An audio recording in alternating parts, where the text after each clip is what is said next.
আমরা নামাজ পড়ি, অনেকে আছে ডিজিটাল নামাজ বলে। হুজুর তা আবার কি?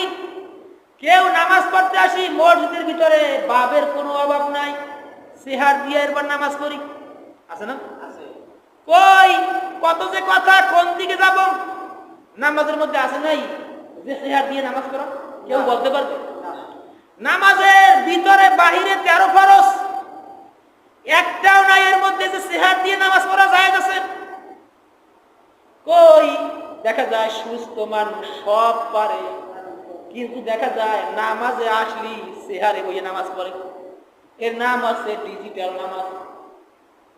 হ্যাঁ, যদি ওই লোকটা যদি বেশি অসুস্থ হয়, কোন সময় বেশি অসুস্থ হয়, বসতেও পারে না, দাঁড়াইতেও পারে না, তার বিধান হচ্ছে সে শুয়ে শুয়ে নামাজ পড়বে।